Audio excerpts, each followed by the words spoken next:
Good evening, I'm Karlee Schwartzkopf reporting for CTV Sports, joined by Olivia Landis in Denver, Colorado at the Pepsi Center, where the CSU Rams fell to the Kansas State Wildcats 89-70.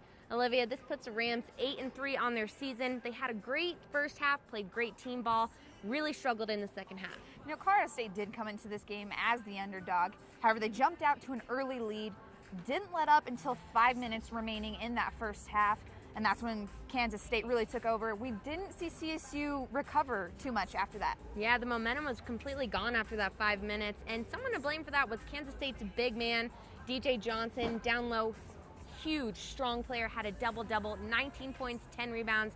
He was pretty much the face of Kansas State tonight. Yeah, you know, double-double. He was absolutely huge in the paint for Kansas State. They outscored Colorado State in the paint 36-18.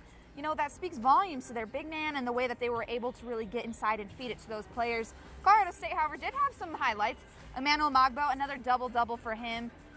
And then Prentice Nixon had 30 points. Really, he was the most impressive player on tonight's game. He's really found his stride so far with Colorado State on this season. He's a young player, really went out and took absolute control, led the team. Yeah, Prentice Nixon, 30 points, that's huge for him. Gian Clavel also had a great game for the Rams. You know, he's just getting back to playing with the team and played really well tonight. You know, Colorado State did only have 3 players score in the double digits, so, and Kansas State had 6.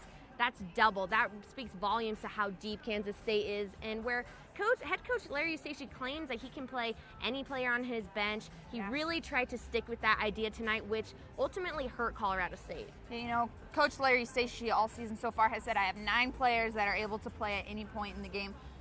That was not necessarily the story tonight.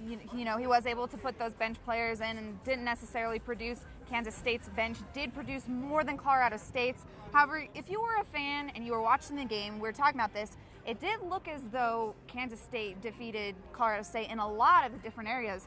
However, they didn't out-rebound Colorado State, only by 2 rebounds. So Colorado State was in there, they were in the game, they were staying aggressive. It really came down to statistics. Kansas State came out on top. Yeah, you bring up a really good point. It really did seem like Kansas State just destroyed them, but their big player also fouled out. So Colorado State played a great game of basketball. It just didn't show up at the end. Yeah, definitely need to be a united game. However, Colorado State did show up. They played a lot better than a lot of people gave them credit for.